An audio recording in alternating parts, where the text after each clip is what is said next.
Sabe aqueles momentos da vida que testam todos os nossos limites? Aqueles processos difíceis que fazem a gente pensar em desistir? Pois é, todo mundo passa por isso. Mas a grande questão é como a gente persevera. Nesta análise, a gente vai desvendar uma mensagem super poderosa sobre a anatomia da perseverança, inspirada numa pregação que ensina exatamente isso. Essa é a pergunta de US$ 1 milhão, não é? Como é que a gente atravessa um processo desses, um momento complicado, sem largar tudo? Hoje vamos explorar um caminho, uma estrutura para achar essa resposta. E ela vem dos insights muito impactantes da pastora Camila Barros. Ela nos oferece, olha, um verdadeiro mapa para a gente conseguir navegar por essas tempestades.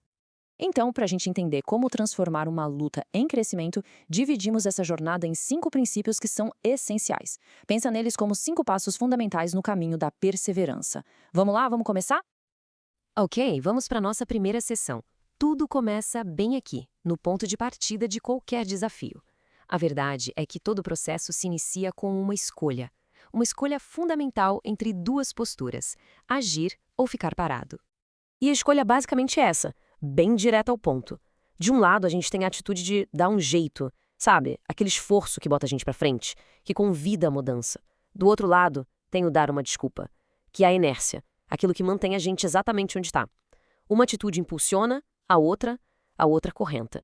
E essa frase aqui, gente, resume tudo de um jeito brilhante. É a parceria perfeita entre o divino e o humano. Deus deu a promessa para Abraão, claro, mas a responsabilidade de desmontar a tenda, de arrumar as coisas e começar a caminhar, essa era toda dele. A ajuda pode até vir, a oportunidade pode aparecer, mas a ação ainda depende da gente.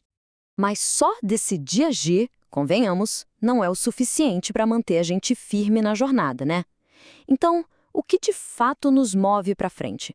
O que transforma um simples movimento em progresso de verdade? É isso que a gente vai ver agora. O poder da palavra, o motor que impulsiona tudo. Olha que interessante, essa distinção é algo muito revelador.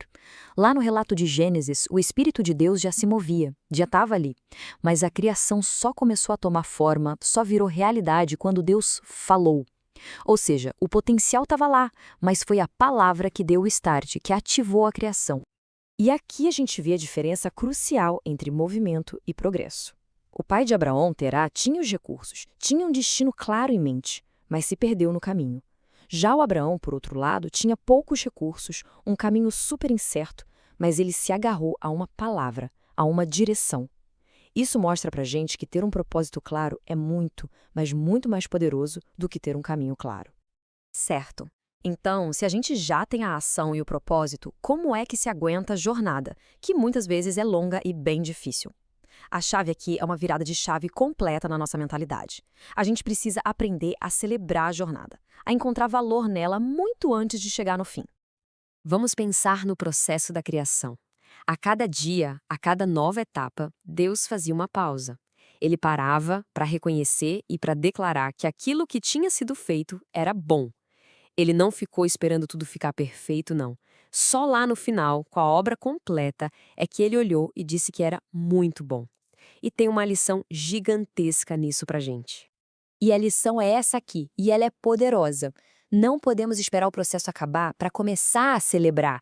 A gente precisa aprender a encontrar motivos para agradecer, para reconhecer o progresso, enquanto estamos no meio do furacão. Não só quando a gente alcança o resultado final. Cada passinho bom é o que nos leva ao muito bom. Ok, mas e os problemas? Aqueles que inevitavelmente aparecem no caminho. Bom, aqui a gente entra numa revelação que pode de verdade mudar completamente o jeito como a gente enxerga cada obstáculo.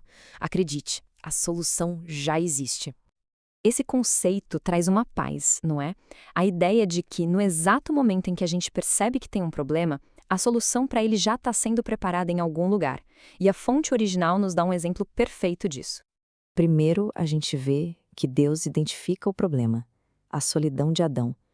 E o mais interessante é que ele faz isso muito antes do próprio Adão ter qualquer consciência de que algo estava faltando para ele. Foi só depois de um tempo, enquanto ele estava lá, ocupado, nomeando os animais, que Adão se deu conta da sua própria solidão. Mas, a essa altura, a solução, que era a criação de Eva, já estava em andamento no plano de Deus. A solução veio antes mesmo da consciência do problema. E tudo isso nos leva à lição final, que talvez seja a mais libertadora de todas. Ela tem a ver com como a gente se enxerga durante a luta. E a ideia é a seguinte: o nosso estado é temporário, ele não é a nossa identidade. A linguagem aqui, gente, é fundamental. O jeito que a gente fala das nossas lutas muda tudo. O texto bíblico faz uma distinção poderosíssima. Ele fala de um estado temporário, não de uma identidade permanente. Em outras palavras, Adão está só, ele não é só. Nossas dificuldades são situações em que a gente está, e não a definição de quem a gente é. E a diferença entre essas duas coisas é gigantesca. E esse é um lembrete muito poderoso. Um lembrete para a gente mesmo e para os outros. Não se deve fazer um julgamento final, um julgamento negativo sobre uma situação ou sobre uma pessoa que ainda está em processo de transformação. A obra ainda não terminou. Então vamos só recapitular esses pontos-chave que formam a anatomia da perseverança. Pensa neles como um guia prático, tá? Primeiro, escolha a ação, nada de desculpas. Segundo, deixe um propósito claro guiar os seus passos. Terceiro, celebre a jornada, cada pequena vitória. Quarto, confie que a solução já existe. E, o mais importante, lembre-se que a luta é um estado, não a sua identidade. E isso tudo nos deixa com uma pergunta para reflexão. Pense aí, qual estado temporário na sua vida poderia ser visto de uma forma diferente a partir de hoje? Às vezes, essa simples mudança de perspectiva já é o primeiro passo para transformar o processo inteiro. E aí, se essa análise te ajudou de alguma forma, se te deu uma nova perspectiva, a melhor maneira de nos apoiar e ajudar a gente a criar mais conteúdo como este é se inscrevendo no canal, curtindo este material e, claro, deixando um comentário aqui embaixo contando qual foi a sua principal lição. Isso ajuda demais a levar mensagens como esta para mais pessoas. Muito obrigado por acompanhar a gente e até a próxima.